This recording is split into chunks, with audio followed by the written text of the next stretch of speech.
Welcome everybody to the Chess Lab, welcome to Endgame Mastery episode 8. So hopefully you can see everything correctly, I think so. In today's video we're gonna continue from the last episode. We are studying part 6 endgames for class A players. So your strength, if you're studying this endgame, should be between 1800 and 2000 USFC, which is the United States rating system, or FIDE. I am 1972 FIDE, so that's kind of my rating situation. Okay, so let's go. So what did we study yesterday? Let's try to go back with the mind. So we studied King and Pawn Endgame's strange races. And now, just to make sure that I'm recording everything correctly, it seems so, yes. Perfect, okay. So I'm in the kitchen, that's why you notice the different setup, but that's fine. So rook endings, of course we already talked about rook endings, or rook endgames, but this is going to be a little bit more advanced, and we're going to do it for a while. And then we are going to reach bishop of opposite colors, so with two connected passers, and that's going to be more advanced compared to the opposite color bishops that we studied in the past. So let's keep going, rook endings, let's go. Okay, so the practical study of king and pawn endgames is finite. Truly complex, impractical king and pawn endgames become the stuff of theorists or very strong players with a fetish for such things. However, the study of rook endgames, no matter how complex, always remains eminently useful simply because they occur so often and in so many different forms. Though the student might think that the first 5 parts of the book has left him with a sizable amount of rook endgame skill, the daunting fact is that you are still in rook endgame infancy and will continue to be long after you make master. Nevertheless, don't be depressed by this news. If anything, I'm personally excited, because the more there is to learn, the more I can learn, the more I can have an edge, the more I can be stronger. The material presented here in part 6 will leave you with a very solid base of rook endgame understanding, and on a competitive level, this knowledge will far outgun that which most of your opponent will ever possess. So we're gonna have to do this carefully, guys, okay? But that's very exciting, that's great. Let's go. So this is the Lucena position with a rook pawn. So let's go from the very beginning. So before starting, let's evaluate the position. So we're playing with the white pieces. You can recognize it because there is A1 and H1 down here. So this is the first rank. So we're playing with white pieces, looking at it from the white pieces. And we're going up, meaning we're trying to promote on the rank where our white king is. And so we are up a pawn, black is trying to stop us from promoting, and we are trying to promote. That's basically what the heck is going on here. Okay, so we have learned that achieving a Lucena position guarantees a win unless the extra pawn is a rook pawn. The rule with a Lucena rook pawn, I'm using the word Lucena loosely here, since a real Lucena position only occurs with a knight pawn, bishop pawn, or center pawn, is that black's king needs to be cut off by 4 or more files for white to win. So let's reread this sentence, because parentheses are tricky. Every time you see a parenthesis, guys, you should read the thing twice. That's at least my opinion. So we have learned that achieving a Lucena position guarantees a win unless the extra pawn is a rook pawn. The rule with a Lucena rook pawn is that black's king needs to be cut off by 4 or more files for white to win. 1 file is sufficient in a real Lucena. Okay. So a real Lucena would be this situation here, but you have to imagine white king, white pawn, and black rook all moved 1 file to the right. That was a difficult sentence to express. Rule: if you are into memory prompts and numbers such as 4 or more files don't do the job for you, another way of stating this rule is: it's a win if the enemy king is cut off on or beyond the furthest bishop file. Okay. okay? Because if you're here 1, 2, 3, 4, that's the bishop, and if you're here 1, 2, 3, 4, that's the bishop. Okay, that's complicated way to put it, but it makes sense if you think about it. And if you have to think about it, think about it. Okay, so white's only plan is to get a rook to b8, so a rook here, and escape with a king. Thanks to the fact that the black's king is 4 files away from the pawn, white can force a win. However, the technique for achieving this is far more difficult than one might imagine. So we should rewatch the Lucina position, but we are not going to do it because of efficiency. Let's just do this, let's learn it. I'm going to do a recap after this whole thing is done, and I'm personally going to restudy all of the positions multiple times, not reading everything necessarily, but try to solve it as a puzzle, and if I fail it, then I read it completely, you know, so eventually I'll just repeat what I need to repeat. And perhaps the Lucina position, the Philidor position, I'm actually going to read it all completely. I encourage you guys to buy the course and do that, because, yeah, I'm not affiliated or anything, it's just, like, this is genuinely useful things. When it comes to opening courses, like, you buy whatever you want to buy. Because I have an opening repertoire, I'm not recommending my courses though, because you do whatever you want to do. But this book here, the Silman books, I feel like they're kind of a must, if I'm honest here. So okay, you do whatever you want to do, of course. So, okay, so let's see this way of doing it. So first of all, the rook c1. Why rook c1? Let's try to understand it. So we want to get a rook to b8 and then escape with the king. Okay. So, in order to get a rook to b8, we have to play rook somewhere on the 8 file, or on b1, in this case, and then go to b8. So ideally we want to play rook e8, rook b8, or rook b1, rook b8. However, we cannot do either, because if we play rook e8, they capture. If we play rook b1, they capture. It's funny because rook b1, after rook takes b1, that would be a stalemate, so it would draw. But And even rook e8, quite frankly, but that's not what we want to do. What we want to do here is win. So we have to find another way. If we play rook d1, trying to play rook to d8 and then rook to b8, I'm afraid that king e7, stopping our plan and improving their position beyond the bishop file, I will say is good for them. So the move is rook c1, trying to play rook c8 and rook b8, or perhaps rook c7, rook b7, let's see. So rook c1, and again, the king is at least on the opposite bishop file. And you may say, opposite to what? I'm not understanding. Opposite to the king and pawn. And we are only talking about the pawn on the rook file, meaning either an a pawn or an h pawn. So if the opponent king, if you have an a pawn and the opponent king is on the file that the bishops occupy in the first position, but on the opposite side, meaning on the f file or the g or the h file, you win. Right? If white had a pawn on h7 and a king on h7 and the black king was on c7, b7 or a7 or any of those places, you will win. If the king is closer though in the starting position, you don't win, it's a draw. And you may say, why? Chill, dude, like we are studying. Chill, I don't have all the answers. Let's see. So king is of course about geometry, but let's see exactly how. So rook c1, right? And now again, what do? It's just gonna play rook c8, rook b8, so the king tries to come closer. However, the position already started, so despite the king is closer, you should still make it.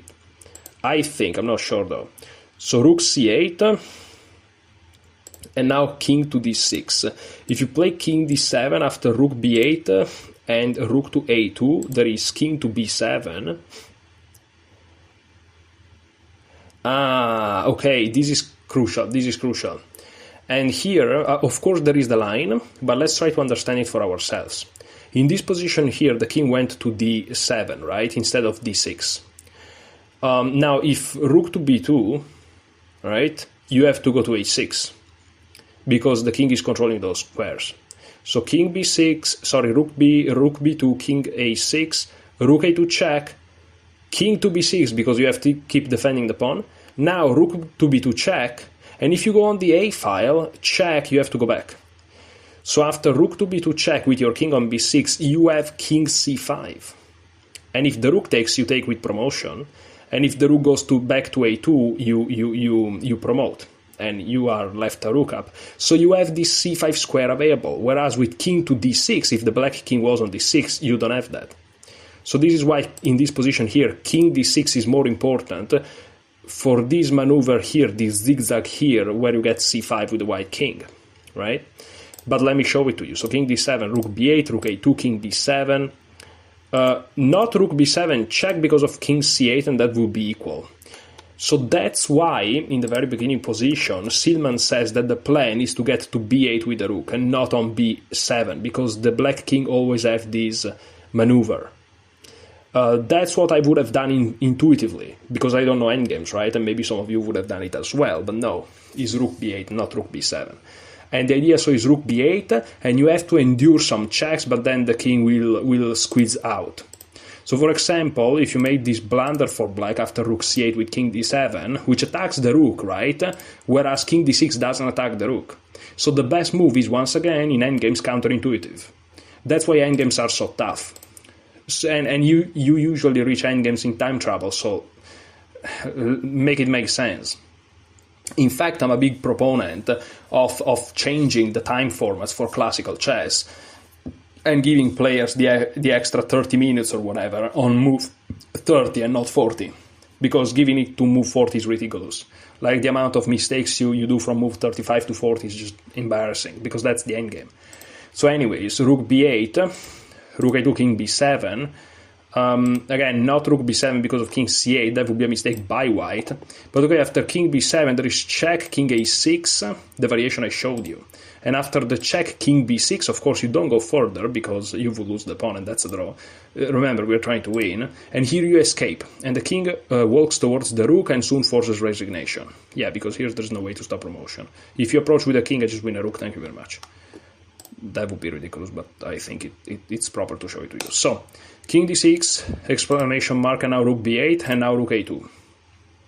And now king b7 is the only thing you can try. Escaping from the pit.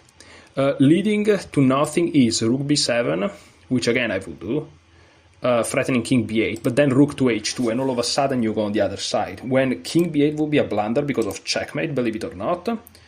And instead, if rook g7, which seems like if you check me, I move up, now there is rook to b2, and the king can come out. And after rook b7, rook h2 is simply a repetition.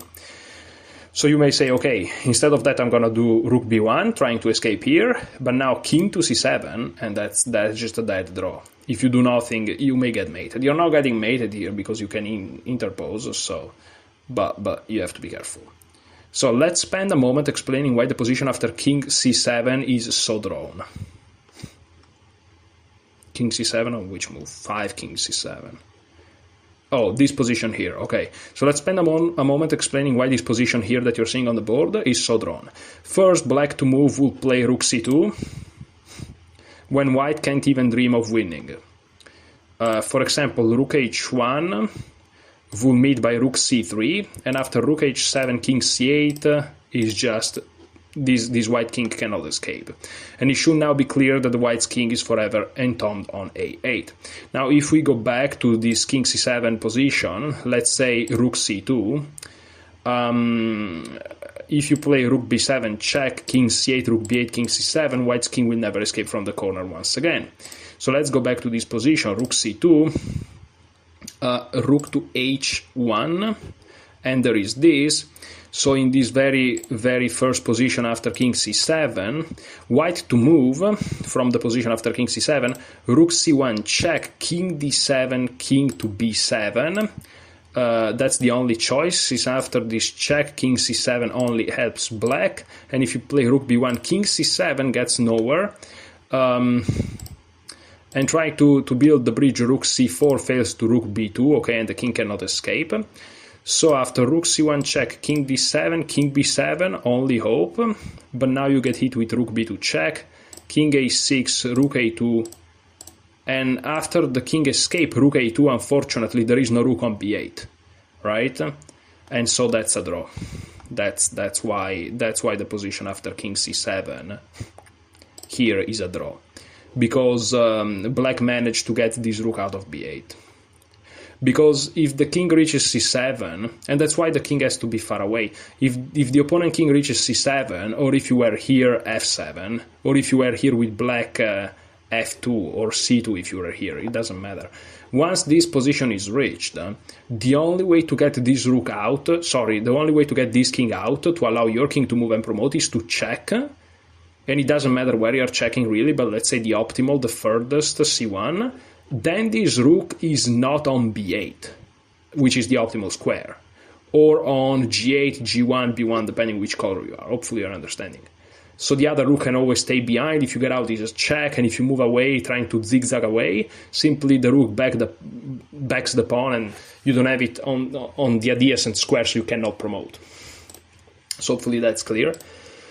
So king b7, this is so let's go back to the very first position. So rook c1, king e7, rook c8, king d6, now rook here, rook go, and here you're trying to escape, and now rook to b2 check. Now king to c8, the only good move. If you play king a6, this time it doesn't work.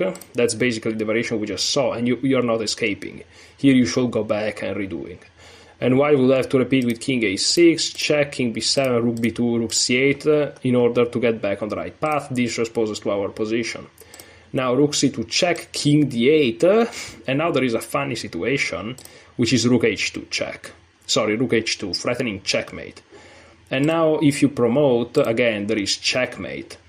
And instead, if you play king to e8, that's a blunder because of rook h8, king f7, rook h7, and there is rook takes a7, and that's a draw. But if king e8 is given as a blunder, then I assume this position is winning. So rook b6 check. This is another critical move you have to play. And now king c5, look at that. King e5 makes things easy for white after rook to a6. And here the idea is that you're threatening to promote, because if they check you, then you move the king. If they take, the rook is defending the promotion square. Rook h8, king c7, and this is a win. King b7. So king c5 is a little bit more nuanced, because and here there is a crazy move. Rook c6 is crazy. The rook c6 is crazy. The key to this endgame, this is crazy. This is crazy. If you play rook a6, which seems decent, now there is rook h8, king e7, rook h7. And here unfortunately you cannot keep going forward, because on king f6, rook h6, you win the rook and stop the promotion. So you would have to go king f8, but now rook h8, king g7, but now rook a8, and you're gonna go king b5, king b6. Yeah, and the pawn is lost, so it's a draw. However, in the game, in this example, rook c6 was played. Now after rook c6, black realizes that taking the rook allows for white to promote to a queen with check. Not a happy thing for black to face. But if they play king b5, now on king d5, rook a6, and that's good because after the check you can move to the crucial b6 square and get out of there. But after king b5, let's say they play king b5 again, now rook c8 threatening to promote, and on check king c7, rook h7, king b8, now it's a little bit different. And if they play king to b6, first of all there is rook c6 check once again, even though there is not, because they can take, you promote. Oh yeah, you can promote with check, so perhaps there is, but there is also promotion, and if they check you, you can just take, so that will be crashing, I think. So okay. So rook c6 check, they have to basically take, and now a8 equals queen with check. I can imagine some of you looking on in horror and thinking, I'm not sure if I know how to win queen versus rook. To make matter worse, a glance in our contents show that I don't even cover the endgame. What's going on? First, calm down. This is true, calm down guys. Never take actions based on fear. Never take action based on fear. This is something that I'm repeating myself because I'm gonna have to take some action based on a lot of bravery in the near future. So I have to remind myself of this. Anyways, sorry, but let's keep going. I can imagine some of you looking on in horror and thinking, I'm not sure if I know how to win queen versus rook. To make matters worse, a glance in our contents shows that I don't even cover that endgame. What's going on? First, calm down. You don't need to understand the ins and outs of queen versus rook theory, which I feel is too rare and too hard for this book. to easily win this position. You see, queen versus rook is only difficult if the rook is fairly close to its king, or at the very least on the same side of the board, saving it from a rook winning fork by white's queen. In our present position, the rook and king are far away from each other, and a simple series of checks will pick up the rook and end the game. Also, you need to consider, again, Silman is assuming that if you're reading this, you're rated between 1800 and 2000, and if you're not, don't worry, that's fine. I'm gonna read also the master and expert part, and I'm not an expert or a master myself, but it doesn't matter. We're just trying to get better at the endgames here. But basically, like, if you're rated between 1800 and 2000 FIDE, let's say, you should be able to win this because it's a simple, like, 3/4 moves at best calculation. So, for example, on king d6 is already over, that's clear. On king b5, it's already over because, again, you're picking up the rook. Of course, queen takes h2. On king c5, queen c8 check. White wants to swing his king over the king side, placing his queen between the black king and its rook, when just about any combination of checks will lead to the rook's demise. For example, king d4, on king d5, queen f5 amounts to the same thing as our main line. So king d4, queen g5 check, king d5. Black would love to get closer to his rook, but king c3, of course, or king d3 and king e3, there is queen g3 check. On king e5, queen g3, and king c5, queen g1 is all the same. So let's go back. Here there is queen f5, king c6. The only way to stretch things out a bit, if king c4 or king d4 or king d6, there is queen f4, of course. Now back to the position we are looking, and again, you may say, I lost myself, I don't know where we are, go back to the line. Guys, it doesn't matter. It doesn't matter. Like, just let's just keep going. You understand the concept. Here we're trying to win we are trying to understand Lucina with a rook pawn. Okay, this is another skill. So king b7, I know you don't like to hear this, but we have to keep going. Remember, perfection kills, how do you call it, progress. Okay, so here king b5, or here there is check. Now finally check, king a7, queen c7, and it's over. Rule: if you possess the Lucina rook pawn, king in front of its pawn and enemy rook trapping it there, you can only win if the enemy king is trapped 4 or more files away, cut off, or beyond the furthest bishop file. And we're going to try to understand why in the future. Okay, so here we have to go rook c1, now rook here, and now trying to go here. Now we're going to escape, now we're going to escape here, now we're going to escape here, now there is check, and now this crucial move, which is absolutely astronomical, and we win. Easy. Easy! It's easy now that I just saw it, but... Okay, so Lucina with a rook pawn 2. As mentioned in the last example, it's a draw if the defending king is 3 files away or closer from the pawn. Much of this was explained in the note to White's 4th move in the previous example, but let's start from scratch just to ram the point home. So here we're playing with the black pieces. I can flip it and it's the same position that we saw. It's just that black's king, instead of being on f7, is on e7, meaning he's beyond this barrier, imaginary barrier of the bishops, right? And so it's over for white. Not that he's lost, but he's a draw, so black saves it. And white's trying to win, but he can't. Okay. Black's king is close enough to trap white's monarch in the corner. So again, rook h1, because the rook tries to go to b8. If you go to c1, then king d7. Now king d7, of course, we go closer to the king. I should do the evaluation of the position. In this position here, we are playing with the black pieces. White's going down. We are down a pawn. We are trying to stop white's pawn. White is trying to promote in the place of his king. So white plays rook h1, trying to go to h8 and to reach b8. We go king d7. We do not scare easy. So rook h8, again, very coherent with the idea to go to b8. If check, then king c8, remember that very famous concept that if we are in front of this guy, they can do nothing anymore. So now they go rook h8, now king c7, now rook b8. Of course, if we capture the rook, they just take back while promoting with a queen and we lose. So now we play rook to h2. Rook to h2, very important move. And here, if they just move the rook away, we can perhaps play rook c2 if I'm not crazy. So rook b7, now king c8, obviously, because what matters is that these two guys cannot move. And now rook to b1. Yeah, and here I was about to say I would play rook c2, because we saw in the previous example the same thing in the opposite. And that's the advantage of being rated like my rating. I can clearly remember in the previous example the previous position with color reversed, meaning the board is flipped, and the best move was bring the rook behind the king. If you're a lower rated player, you're less experienced, you may not even remember what we did 3 seconds ago. That's fine. It comes with time, guys. Don't. I would have never been able to do what I just did, but even a year ago. So, guys, don't worry. Just work on your chess, work on your chess, work on your chess relentlessly. Believe in it, and things will work. Believe it, because it's true. So, anyways, so rook b1. White's last chance to get his king out is to play rook c1 check. Though even that will lead to a draw, as illustrated in the notes on the previous example. Yeah. So black ends this up by rook c2, and now it's over. When white can't dream of progress here, as long as black has c7 and c8 available to the king. Now there's just back and forth. Remember, rook pawns tend to be a bother for the attacker and a joy for the defender. Well, I agree they are a bother for the attacker, but a joy for the defender? I don't know. I mean, I get his point, but... So here they try to go here and here, that's fine. Let's just move. Now I think that going here is fine.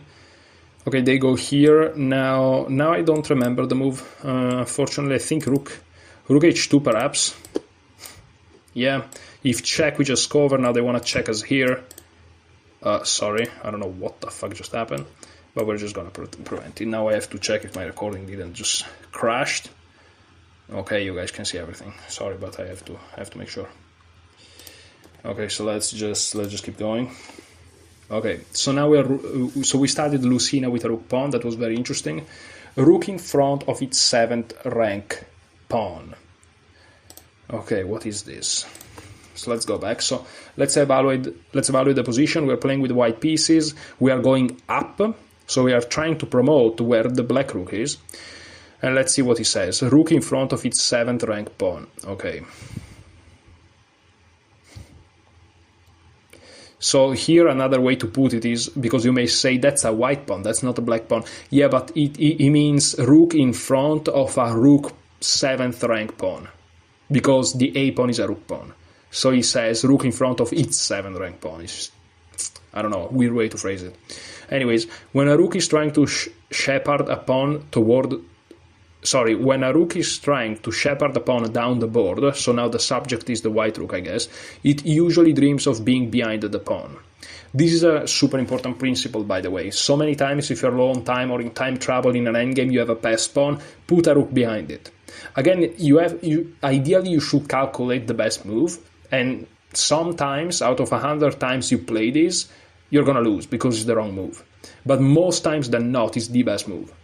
Right? It's a principle, meaning there are exceptions to it. It's not a fixed rule. So don't just do it blindly. If you have time, calculate. But if you are in a crazy time trouble, you just have to move. You have 1 second. You have a passed pawn. Put a rook behind it. Freaking put a rook behind it. Again, 1-2 times out of 10 is a blunder, but 8 times out of 10 it saves you. Anyways, so... note how, so again, I'm gonna read it again. When a rook is trying to shepherd a pawn down the board, it usually dreams of being behind the pawn. Note how white's rook is a tower of strength that is helping to push the pawn home, so white rook is ideally placed. In comparison, black's rook is passively stopping the inevitable.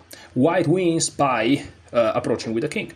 So king d4, c5, b6, b7. Okay, rule. Both sides should try to get their rook behind the passed pawn. This is very important. And again, he says rule because that's the way he phrases things here, but it's not a fixed rule. Like, you always have to calculate. But in general, let's say you have the possibility to bring a rook behind a passed pawn, you should calculate that variation first. It may be wrong, maybe there's something else, but in general, that's the first thing you have to calculate, and if you have no time, you just have to play. Okay, rule. So now we are looking at rook in front of its 7th rank pawn, part 2. So here, let's evaluate the position. We're playing with the black pieces. We are going up the board, meaning white is going down the board. We're down a pawn, so we are the defensive side. We are the weaker side, and we're trying to hold a draw. So a draw is the best result we can get. And white wants to win. So white wants to win promoting this pawn over here. So white wants to move his rook or whatever and then push this pawn to promotion. So let's see what we can do. And another thing white wants to do was to reach some sort of a Lucina position that we already saw. So, both sides should try to get their rook behind the passed pawn. This means that defensively, having one's rook behind the enemy passed pawn is of enormous importance. So when you are the one trying to win, you want to have your rook behind the passed pawn. When you are the one trying to defend, you want to get the rook behind your opponent's passed pawn as well. So here black's rook is ideally placed behind white's passed pawn.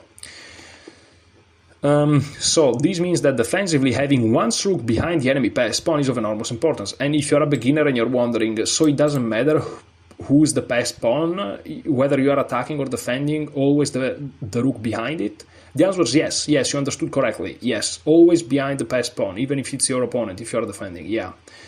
First of all, because that also means that their rook is not there, right? So if your rook is behind your opponent's passed pawn, their rook is not. So the rook is not ideally placed. Think about it. Okay, so to illustrate, let's take the previous position, quite hopeless for black, when white's rook is behind its pawn, and reverse the position of the rooks. So now the defender rook is behind, and the attacker rook is above. That's not good. Here white can't win. Yeah, it's a draw. I say yeah, it's a draw like I know something, but I'm just going off of intuition here. Of course, if the example is from our perspective, it's a draw, because that's how this book works, but I didn't know. If I was playing, I would be freaking out. Anyways, so here white can't win, because black now has an ideal defensive stance with his rook, while white's rook is stuck in a corner guarding his pawn. White's only chance is to defend the pawn with his king, then bring his rook out, but this fails. So let's see why it fails. So king c5, now rook to a2, that's crazy.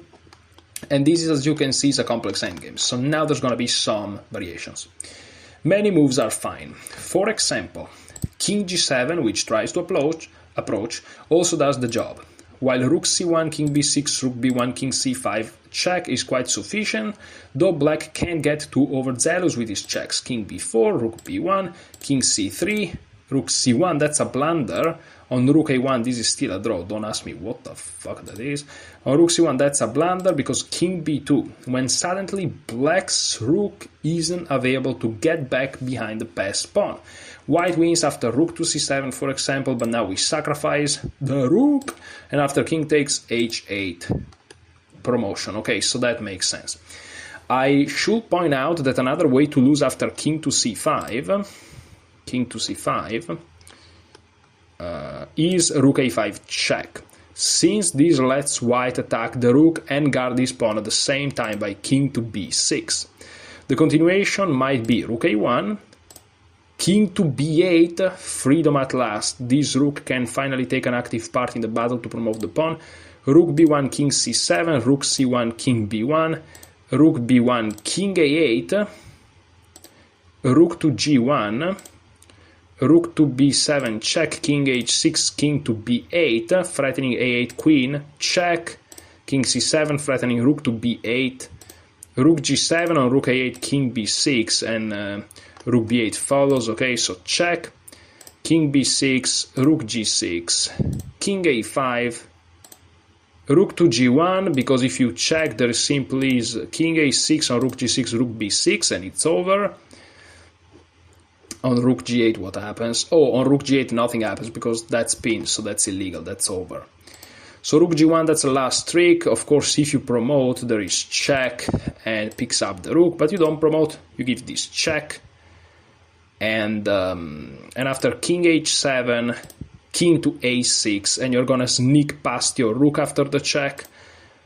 And on rook g8 instead, you play rook b7, check, and after king h6, rook to b8, and now after rook g6, rook b6, again, rook g8 is not playable. Okay, so I know I went through those lines very, very fast, but again, let's be efficient. If you study things multiple times, then none of you guys do, because nobody does that ever. I don't do it either, so I'm not judging here, but I'm gonna do it with this book. If you study things multiple times, you're not too bothered about not understanding fully the first time. What matters is that you see it, your brain starts to process it, you're going to go over it again. It doesn't matter.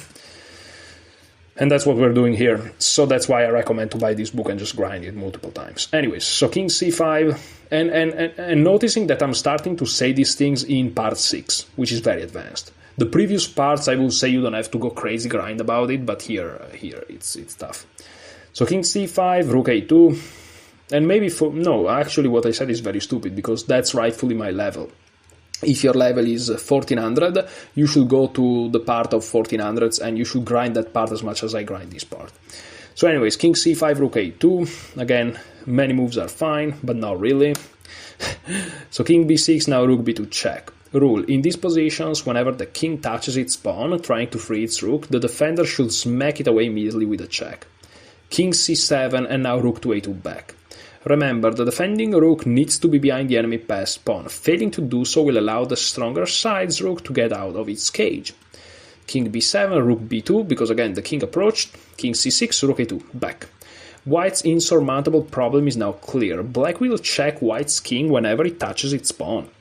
Then, when the king-pawn contact is lost, the rook will leap in back of the pawn and leave white with no constructive ideas. After rook to a2, which is the move on the board, white should just shake hands and accept the draw. Useful advice: it's often critically important to get your rook behind a passed pawn. Be it your passed pawn on your opponents. Yeah, so this is key, right? Be it your passed pawn on your opponents. Yeah. Okay. So we should play, we should just stay behind the king as soon as it approaches check, and now behind the pawn. I said king, I should say pawn. Behind the pawn, the king touches the pawn, check it. Goes away, behind the pawn. Simple as that. Rook in front of its 7th rank, 3. And here we see that white wins somehow. Here black should just move his rook back and forth along the a file, and or he can break the monotony by doing a little jig with his king via king g7, h7, g7, h7, so these two squares here, when white has to accept the draw. But what if white whispers in evil fashion, "Hey, can't you just walk over to the queenside with your king and win my pawn?" Obviously, perhaps I did a little bit of roleplay, a little bit too much. Obviously, the voice of greed has dragged many a good man and woman to their doom, so let's demonstrate what happens if such a queenside track is attempted. You just heard the voice of greed, guys. If you ever hear it in real life, run. Anyways, so it's crazy because if you play king h7 is a draw, king f7 is a blunder. That's crazy. It's clear that king f6, it's a blunder, check, king e6, and queen is a disaster, of course. Yeah, if you leave the 2nd rank, or 7th, or whatever you want to call it, it's of course check and promotion. But now there is rook h8. Ah, that's the trick, yeah. And the trap is sprung. The threat, of course, is to promote, and rook a7 loses to rook h7 check. Yeah. Black must resign. This tactical idea is extremely important in this kind of endgame, and its influence drastically affects many more complex situations. Okay, no, it actually was a simple position. I thought the reason behind king f7 being a blunder and king h7 being okay was some sort of super complex strategical geometrical reason. It's just this trap, which is technically a geometrical reason, but it's very simple. So, remember, many Class A players have fallen victim to this trap, so always be on the lookout for it. Yeah, it's true, guys. If you're a lower-rated player watching this, which I hope you are, because there is no reason why you shouldn't, but you need to understand, because it also put into perspective how simple, on quotes, I don't want to disrespect, but how simple your endgames are. If you're much lower-rated, your endgames are very simple, right? And I think you appreciate that if you watch these more complex endgames. And also, I'm going to appreciate this endgame here when I'm going to look at the Masters endgames and the Expert endgames. But don't get it twisted. Like, also, if you are lower rated, you think people between 1800 and 2000 are very strong. I am myself 1972. You need to understand we blunder like crazy. Like, you don't understand how crazy we blunder. Like, crazy. And this is GG. And not just online, like even over the board long games. That's the crazy part. Because online, in a blitz online, even Grandmaster blunders like crazy. But over the board long is different. And we blunder there as well. A lot. Anyways, so rook in front of its 6th rank pawn 1. Okay, this is the same thing. These titles are a little bit crazy, but this is the same thing, except the pawn is not on the 7th, it's on the 6th. Right? Is like instead of 1 square away from promotion is 2, to just be clear. As we can see, having a pawn on the 7th rank with your rook in front. So before that, let's evaluate the position. We are playing with the black pieces. We are looking at this position from the black perspective. Black's going up, white's going down. So white's up a pawn, we are the defensive side, and if white is able to reach this a8 square occupied by the white's rook, it wins. And it's crazy because for the first time ever, we are able to evaluate the position using a middle game principle from Silman, applied to this endgame here, which is comparing pieces, right? Who's better? And it's crazy because here we can finally say it for sure. And the black rook is better placed than the white's rook. Why? Because it's behind the passed pawn. So how do we evaluate this position? Well, white is up a pawn, right? But black is more active. So that's probably equal with precise play. And guess what? This position is actually equal. So it's crazy because for the first time ever, concept for multiple courses and multiple things are coming together, and it feels like this evaluation was almost master level in a way. It's not because the position is so simple, but I feel like this is a moment to give myself a pat on the back. Let's go. I did it on the shoulder. You never really do yourself a pat on the back now that I think about it. But anyways, messy ultimate moment here, very strong. But the thing is, that was great. Now I'm going to drink a sip of water to celebrate.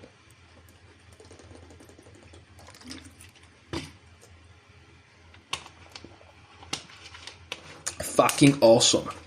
Okay, so anyways, let's keep going. Whew.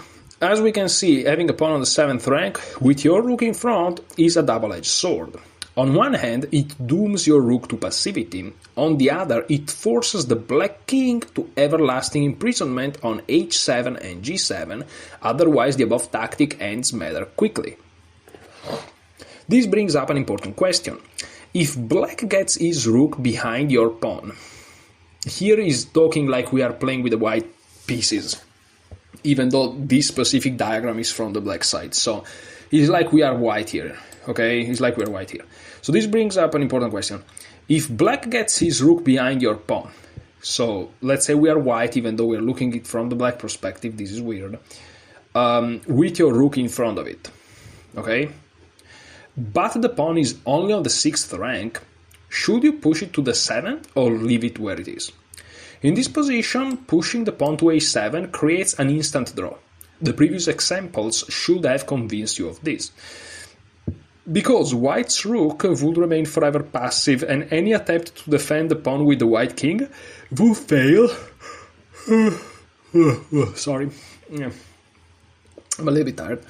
Will fail because black's rook will just check it away and then return to its defensive position behind the passed pawn. I didn't understand the thing, I was yawning, so I'm gonna read it again. So in this position, pushing the pawn to a7 creates an instant draw. The previous example should have convinced you of this, okay?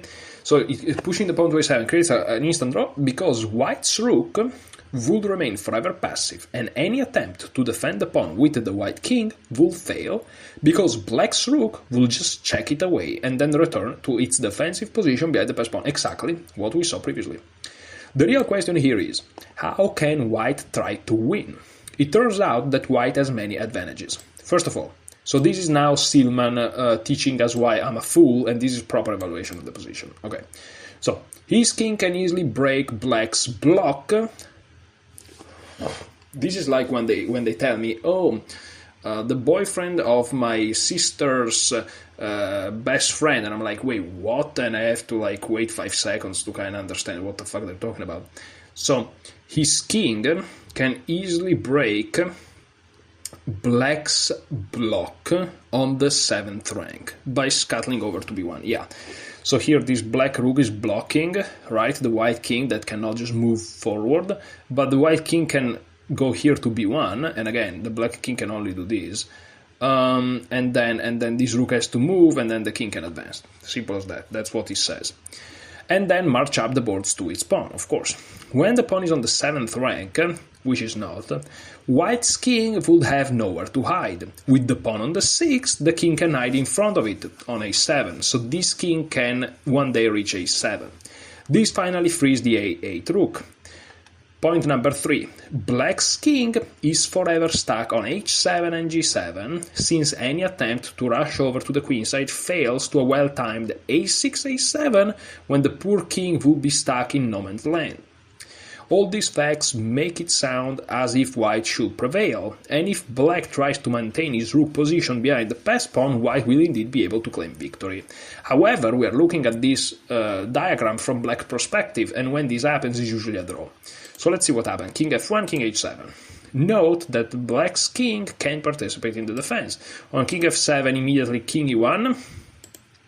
a7 is a blunder, because now we are threatening king h7, and if you push, and if they take, you check, but you can just go back, and reaches the basic draw we saw. Of course, king e7 would be a blunder, because a7, right? And now it's different, because rook h8 is an unstoppable threat, and if you move up, check and promotion. And suddenly black's king can't get back to the safe square on g7 on h7. You try to approach, or here there is rook h8, and it's over. So king f7, sorry. So king f1, king f7, king e1. Okay, we'll just complete the journey. However, if you go to e7 now, a7 wins. So king h7, you have to go back and forth. Now king e1, king g7, king d1, king h7, king c1, king g7, king b1. And the first step for white is done, finally breaking black's second rank blockade. Okay, so rook a5 goes to the furthest square away. King b2, rook a4. Okay, just kidding, it just moves behind the pawn. King b3, rook a1, right? King b4 tries to reach a7. If the pawn is on a7, is the previous position, right? You just go back and forth, and if they approach the pawn, you check, it's a draw. And now king f7. Black doesn't intend to go too far. He sees that the immediate king f7, a7 is safely answered by king g7 with a draw. So king b4, now king f7 is playable, because on a7 you just go back to g7. That's the advantage of the opponent's pawn being one square behind. So king b5, because king f7 with the pawn already on a7 is losing, but here no. So defending the pawn and threatening to free the a8 rook, so now you check as soon as it touches the pawn. You go here, you check again in this case, so that's a little bit different, and now king a7. So that's the only way for white to make progress, otherwise it's just a draw. So white's king has reached the safe haven on a7. The white rook is finally ready to emerge. So king e7, rook b8, but now rook a1 behind the pawn, rook b6, king d7, king b7 trying to push, and since a6, a7, a8 can't be prevented, black must resign. So that's crazy that we're looking at this from black perspective, and it's a loss. It's a loss. Usually the book doesn't do that. So now that's complicated. When defending these positions, so my original evaluation is wrong. When defending these positions, the normally successful passive defense, for example, moving the king back and forth and giving a check when the stronger side king touches the pawn, which works so well when the stronger side pawn on the 7th rank and his rook is in front of it, doesn't succeed here if the pawn is only on the 6th rank. Okay. However, something tells me that perhaps that position was actually a draw, but you have to do something a little bit different. But I don't know. Is it a draw? Is it a win? I don't understand. I'm confused. So let's see again. Is this a win after all? Yeah, that's the question. And the answer is no. Black can save the game if he is familiar with the surprisingly little known, though extremely important, Van Kura position, which is something that I've already heard, but I have no idea what it is.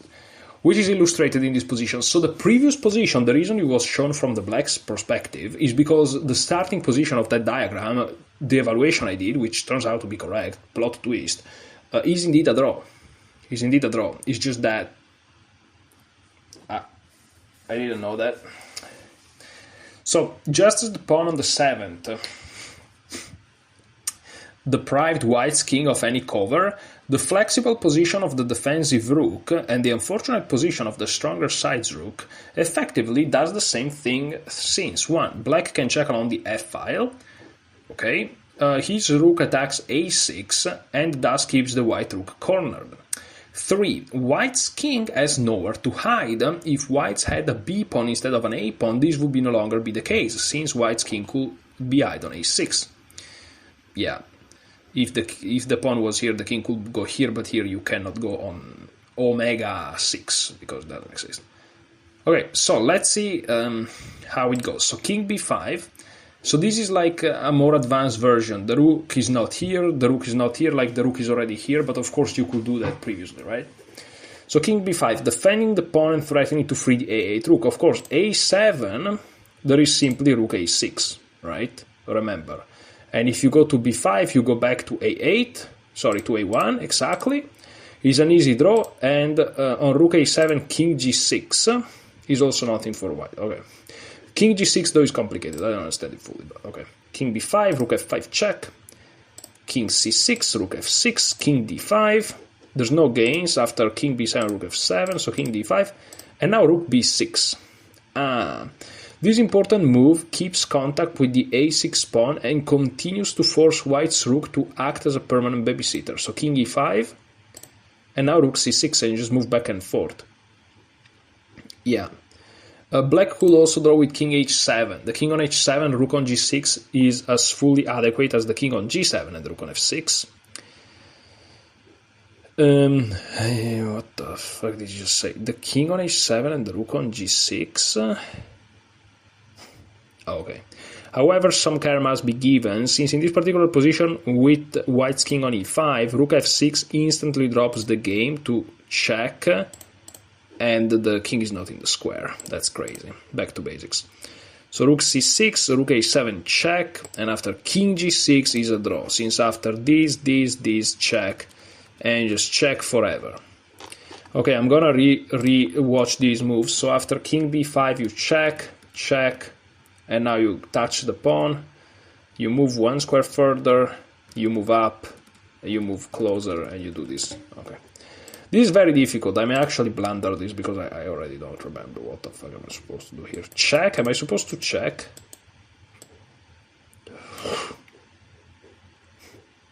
Am I supposed to check? Or am I supposed to go to g6? Or to h7? Yeah, that's a blunder. So rook c6, yeah, okay. Check, now I go up. Okay, so rook c6, okay. Yeah, that's I don't because you know, why did you make a mistake, you may ask? Because I didn't understand. I'll be honest, I didn't understand this. Like, if you did, congratulations. I didn't. Sorry. Okay, so maybe I'm moving a little bit too fast, perhaps, but okay. So rook in front of it, 6 rank pawn 3. So we are back at the earlier position that we didn't quite solve. Okay, so finally we are in the original position. Hopefully now I'm gonna understand, because it makes more sense for my brain if we start from the original position that we were and try to see the actual difference. Okay, now we should have the knowledge to find black's draw. Since staying behind the pawn doesn't work, his correct defensive strategy is to set up a Vancouver position. So king f1, there is rook a5, and on king e2, rook e5 check. This doesn't give white's rook a chance to escape from his prison on a8. And after king d3, rook to e6, king c4, rook f6, so this is the Vancouver position. And on king b5, rook f5, with a draw. So what the fuck is doing black? So black is trying to reach which square? So black first tries to reach the 6th rank, and then f6, to then check forever. Because I wonder, like, in this position here, why not rook f5? Like, why is rook f5 wrong here? Like, I don't understand it. Why is rook f5 wrong here? Sorry, but I'm gonna have to put this position on lichess, because I really don't understand why. I really don't understand why rook f5 is wrong. I really don't understand it. You guys, of course, see... You guys are seeing... No, you guys are actually seeing decently, I guess. So, there is a king... okay, let's go from the very beginning, I guess. So, one king here. One king here. One rook here, one pawn here. And one rook here. Nope. The rook's here. Okay.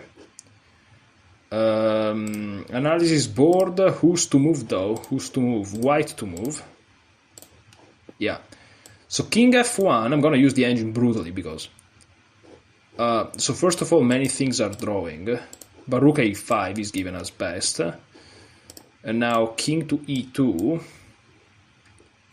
Okay, rook f5 is a draw. Okay, I'm like, what the fuck? And on a7, you go behind the pawn and you reach the simplified position that you saw. If they keep going, though, you go rook f6 now. Okay, now it's making sense. So indeed, rook e5 was okay. Indeed, rook e5 was okay. That's crazy, bro.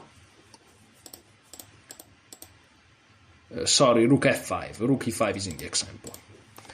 Okay, let's see if I can understand this now. So here we are trying to, like, here we give this check for some reasons, but I would go just there. Oh, and that's now wrong. But is it, though? Ah, why did I close it? Why the fuck did I close it?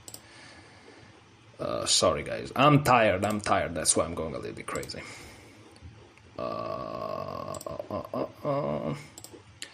So there was a king here. Let's try to see if I can remember the position at least. I think that's the position. The position. Fuck that. So okay. So we said what? Here we should go here probably. And then just check. Yeah. Here I should go to the 6th first. Okay. Sorry guys, but I wanna study this again for a second. Just give me a second, guys, okay? So king f1,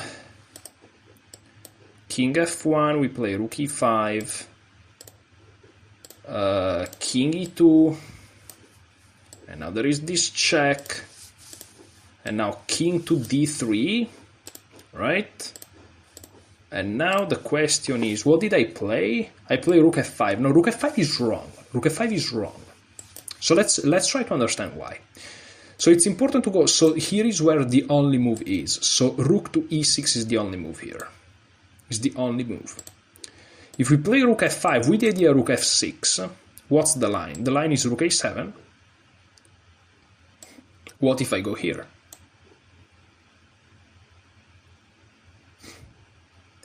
If I go there is rook b7, and if I go behind the pawn there is a7, and I don't have a way to stop this and this. Okay. Yeah, but this is so like concrete. This is so concrete. Like, what rules are there? This is so concrete. Yeah, that's crazy. But everything wins here. If they come closer with the king, no, that's not, because of check here, but also rook f6. Okay, these I start to understand. So instead, if I play rook to e6 immediately, well, if they check, I still cannot go king f8. No, I can do that. I can do that. Well, in this line here, why can't I? Because, oh, it's true. See, but this allows me to understand. Making mistakes allow you to understand. You have to go here because then the rook cannot go to b7. Yeah, what did I play instead? I played rook f5. Yeah, this doesn't touches the pawn. And so after the check, let's say even here, you can go, well, here you can even go here, but rook b7 wins still? No, this draws. Why? What the fuck is this? a7 is a draw, king e6, king c4, king d6, and basically we transpose to those positions with the king outside. What the fuck? Bro, I don't understand nothing, man. I'm sorry, guys. Maybe it's because I'm too tired, but I'm not understanding shit. I'm sorry. Like, I'm starting to understand that you put this rook on the 6th to force the white rook to stay close to the pawn, but then I'm looking at other lines, mixing things up, and every rule gets broken. It just makes no sense whatsoever. Sorry. These two lines I'm not understanding at all. Is there a way to... Well, I don't have to save them because there is difficult, so I'm gonna go back to these lines perhaps tomorrow, or, well, tomorrow definitely not, but I'm gonna go back to those lines in another day when I'm more fresh, because now I'm not understanding. And this is the problem I used to have with Rook Endgames, with the Rescue book. It's just, you make a move, which to you is like logical, and it's correct.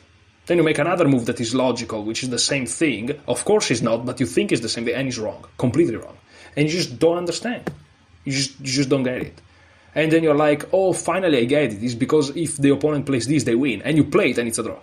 And you're like, what the fuck? And this is the endgames. I have to find something to clean my nose.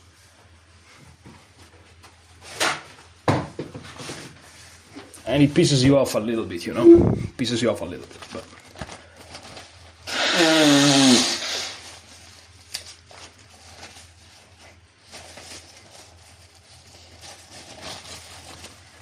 I'm probably going too fast, but I'm also very tired, so I really don't know what to do. Okay, so let's keep going. So rook in front of its 6th pawn, 3-4. Okay, let's just look at this. Okay, let's do this in full screen. Okay, so now let's go back here. So, can black draw when the pawn is a b pawn? As was the case with the a pawn, white wants to rush his king to the front of his pawn, to b7, with a one game. Now the Vancouver position doesn't work, since white's king has access to a6. For example, king f1, of course on b7, king h7 is still a total draw. On king f1, rook b5, check, that's the Vancouver position, you bring the king to you bring the rook to the 6th. King c4, rook f6, because the idea behind rook f6 is that it's close to the king. The only thing that triggers me, quite frankly, is this check here. That's the only thing that triggers me. Oh, but it actually makes sense. Guys, I think I understood. But the problem is then I do it in Lee chess with Stockfish and it's a blunder. It drives me crazy. But what I understand now is that if you play rook to f5 immediately, you lose touch with this pawn. Whereas if you check, so basically you want this rook on the 6th rank, but you want to do it with tempo, and that's why you give the check and then you go here. But in the previous position, remember, I played rook f5 and it was okay. So that's crazy. Why? That's crazy. Like in this position, rook f5 is fine. And maybe I'm wrong now, because it's different. If it was here, it was true, but here maybe it's not. So king d3, rook 6, king c4. Yeah, here is definitely not, because even with the classical maneuver, you're lost. So king b5, rook f5, and now king a6, and the king hides. So it seems like it's over, right? But no. However, the pawn on b6 is closer to black's king, so a more straightforward drawing idea is possible, this time keeping the black rook behind the passed pawn. So if we go back, unfortunately I can't go back like that. Okay, so in this first position, after king f1, king f7 is okay. And now on b7, king g7, and now it's a draw as we know by now. Yeah, as we know by now, I don't know about that, bro. But okay, king e1. Like, is it a draw? I don't know. I don't know, guys. I don't know what the fuck is going on. Okay, so king e7. But see, guys, it's very important. You're probably fully well rested. Good for you, man. I envy you a lot. And you're observing me going insane. Now, one very important thing. This is resistance. I'm not the only one experiencing this frustration and this anger solving these things. But I know for a fact that most people just quit. So all you have to do to beat your competition is not quit. That's literally it. You don't even have to understand. You'll understand the next time. I'm not understanding shit, but not by not quitting, I will understand the next time, and those guys don't, whoever they are. So anyways, so king f7, king e1. I don't even know where we are. What is king f7? King e1, on b7 there's king g7, okay. Okay, and now king e7, bravely entering no man's land. Though this fails with the a pawn, it does the trick with the closer b pawn. So b7, if the pawn was an a pawn here, white will win. But now you are one step enough close. Or else king d7 and king c6 picks up the pawn. Now white threatens to win with rook to h8. But now you go king d7 anyways. And after rook h8, you can take, because that's a draw. Unbelievable. Thus we have two important rules. Rule number one. Here, no, this I actually understood, at least the last final part. So thus we have two important rules. Rule number one. When combating a rook pawn on the 6th, with the stronger side's rook, I'm not understanding, bro. I'm so tired, and this is... Studying rook endgames when you're tired is such a mess. What is going on here? I have to read this again. When combating a rook pawn on the 6th, which is what we're doing, with the stronger side's rook in front of its pawn, and the stronger side's king off in the hinterlands, the Vancouver position is the defender's road to salvation. Okay, so here he's talking about the previous examples with the rook pawn. When combating a king's pawn on the 6th, with the stronger side's rook in front of its pawn. Bro, I can't understand, guys. My brain is literally at its limits. If I was just woken up, I would understand this so easily. And now I can't understand this. Okay. When combating, hopefully this is like motivational for you guys. Like sometimes you're tired and you're not understanding nothing and you feel stupid. It's like everyone is like that. Actually, not everyone, because a lot of people, when they're tired, they don't even try. So you are better than them. Congratulations. When combating a knight pawn on the 6th, which is the example here, I'm gonna exclude the parentheses. These parentheses drive me crazy. So when combating a knight pawn on the 6th, the Vancouver position is no longer sufficient for a draw. However, keeping the rook behind the pawn and rushing the king towards the embattled area should pick up the pawn and draw the game. Okay, now I'm gonna read this with the parentheses. When combating a king pawn on the 6th, with the stronger side's rook in front of its pawn and the stronger side's king off in the hinterlands, okay. And the other part I understood. Okay, let's try to do this. So king f1. I don't even know what to do here. I think we can approach.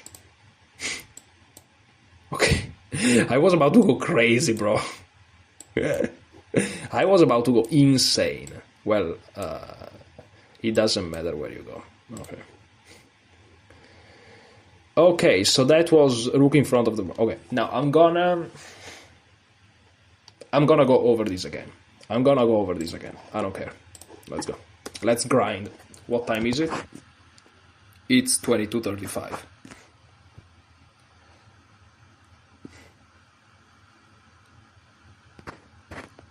Okay, a friend of mine is going insane because some terrible chess have been played and this guy loves terrible chess. I have to tell him to watch my videos. So anyways, rook in front of its 6th rank pawn. Okay. So, we are in this position, right? And we are asking, is this a win after all? No. Black can save the game if he is familiar with the surprisingly little known, though extremely important, Vancouver position, which is illustrated in this position. Now, why is it little known? Because it's so hard to understand it. I'm not understanding it. I can understand Lucina and Philidor easily, even if tired. But this I'm not understanding. So I know for a fact other people don't understand it. You guys need to have a little bit more self-esteem, you know? If you struggle to understand something, I guarantee you a lot of other people as well. But you also have to be realistic. If you understand something very easily, basically everyone does as well. Like, I understand the Lucina position easily, everyone understands it. Okay? But if I struggle with this, I assume other people struggle as well. You have to be honest in both directions.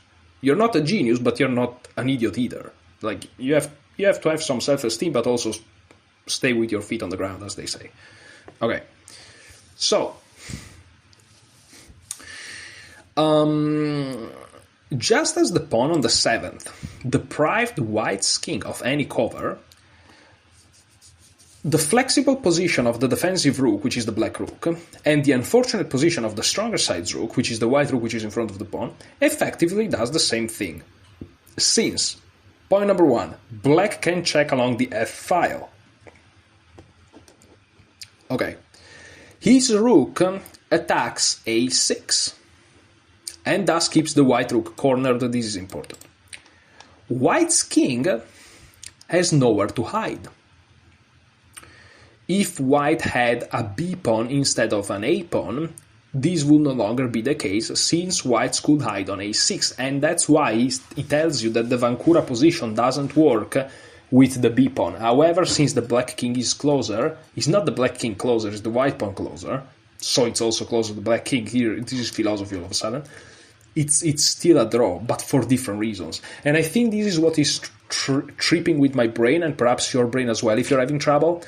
Is like, sometimes it's a draw or is a win or is a loss, depending who you're looking from, but because of different reasons. And that's why these endgames are more complex.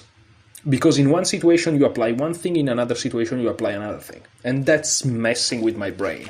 But it's true that if we learn this and we overcome this, then we kind of unlock a new way of thinking, a deeper way of thinking in endgames. And that's just very, very nice. That's amazing. And if we repeat and practice this enough for long enough, we'll master it. And imagine how far this brings us. Okay, I feel like I have regained some control of myself. Because I was kind of losing control a little bit. I was getting really angry. But now I feel like I'm still here. So that's good. Okay, so point number 3. We already read that. Let's read it again. White's king has nowhere to hide. So let's read the 3 points very fast. Black can check along the f file. His rook attacks a6, and so the other rook is forced to stay cornered. White's king has nowhere to hide. Okay, perfect. Oh, perfect. Okay. So after king b5, I'm gonna try not to look. Perfect. I haven't looked. So, okay, after king b5. After king b5, what am I supposed to do here? Like, my instinct would be to just check that guy. I would just check that guy.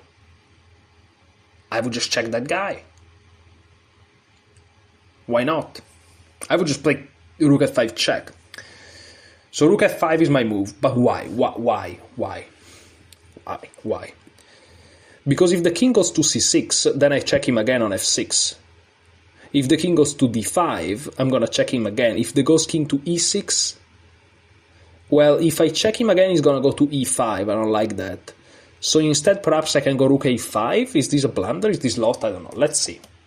Okay, so this is correct. King c6, rook f6, king d5. There are no gains for white after king b7, rook f7. Okay, so we are in this line, and here I'm looking because I'm looking. And here rook to b6, that's crazy. This important move keeps contact with the a6 pawn and continues to force white's rook to act as a permanent babysitter. That's a crazy move. That's some crazy move, bro. King to e5. Why not king to c5? Because I guess then we go back. And now rook to c6. Another move that is inexplicable to me. Like, oh yeah, rook f6 would be a blunder. Because check and it's over. Yeah. But what about rook h6?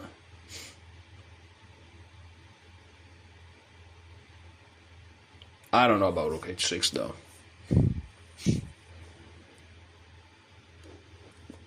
I want to check it. I have to check it with lichess. It's not that I don't want to be right or wrong. I just want to understand why rook h6 is wrong, if it's wrong. And if it's not wrong, then okay. I need to check this, guys. I need to check this. But the problem is, it could even be right, but for other reasons. That's why these endgames are so tough. So this is who to move. No. This is... sorry. So king e5, that's the position. That's the position. The rook is still here. With black to move. So, black to move. So okay, let's see. So this is the wrong position, I guess. Rook c6.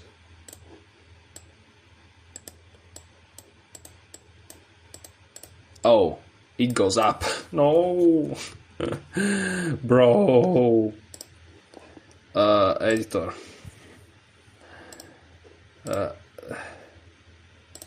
Rotate. No. Come on.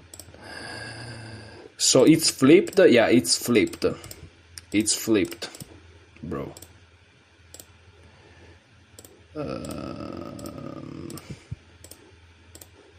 This is so annoying.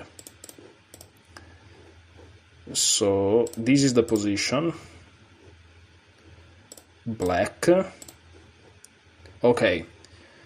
So rook g... Oh yeah, there's also rook g6. So rook c6. So basically the goal is to keep this rook on the 6, to keep this pawn... sorry, to keep the rook forced stuck to guard the pawn. If we go here, we tactically lose. If we go here or here, we just drop the rook. We could also play king h7. But what if we play this? So, okay, rook h6 is fine. Yeah. Okay. So that's a little bit less confusing, perhaps, even though it's a little bit confusing. I don't know why I closed. So king e5, rook c6, but that makes sense. Rook h7. Sorry, rook h7. Okay, and after king g6 we are fine. Okay. So let's see if I can do this. Okay, now I'm not gonna look. The problem is the moves shows here. So I'm not gonna look at these moves here. I'm not gonna look at these moves. I'm gonna put an hand. Do I have something better than my hand? I'm gonna do this. I'm gonna put this thing here. Can you guys? Okay. So you guys cannot see it, but I put a physical. I just put a physical object in front of these things, so I cannot literally see the moves. So king to b5. Okay, what's the move? Rook f5 check. Okay. Now rook f6 check again. Now we want to stay on the 6th rank, so rook to b6. Now we want to stay on the 6th, so rook to c6. And we said that rook g6 and rook h6 is also fine. Now check, we play king g8 if I'm not crazy. No, king g6, we move up. Oh, there is more. I thought it was finished. Now rook f6 if I'm not insane. Yes. And now I'm fucked. Oh, but this is beyond the moves that I'm supposed to solve. But it doesn't matter. I still have to know it. I think we keep checking. Check, and that's it. Yeah. Okay. So I'm understanding a little bit more. Let's do this again. This is so boring, guys. You don't understand how boring this is. So king f1, rook a5. Why rook a5? Oh yeah, we're trying to... So, okay, king f1 is trying to go to b1 and then to a7. we can't just stay behind the pawn. So now we try to step out the Vancouver position. So we want a rook on the 6th. So we go here. And now no matter where they go, we are going to check them and go on the 6th.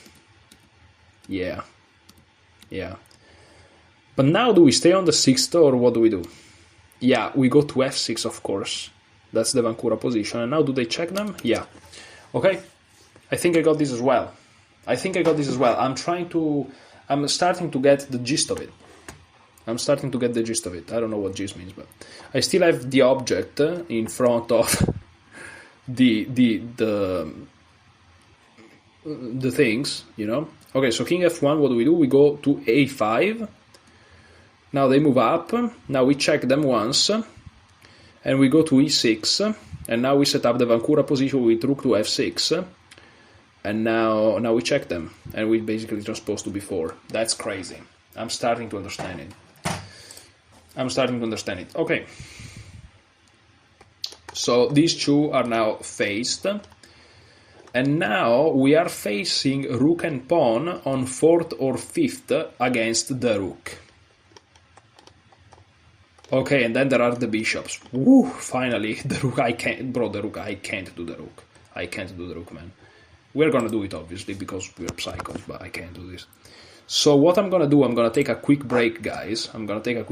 Because I have to make myself some food. Yeah, that's gonna be crazy. But I'm actually gonna stop the video because the break is a little bit long. And I'll be back in a second for you guys. Okay, guys, so welcome back. Sorry if I'm smiling like that, but so things moved a little bit further than expected, and it's quite late. So let's go back to part 6. We reach this line here. Rook and pawn on 4th or 5th against rook. And there are some chapters, and then there's gonna be finally the bishop of opposite colors. And after that, fortresses in bishop endgames. And then queen endgames. And then the tests. Listen, guys, I just can't keep going because it's late. I'm tired. I will just push through tiredness, and I already pushed through tiredness thus far, but I will do it like really too much this time. So what I suggest is that we close it here, and as usual, I appreciate you guys for watching. And we'll keep going from the next episode, from the point you saw. Thanks so much for watching. Enjoy your chess.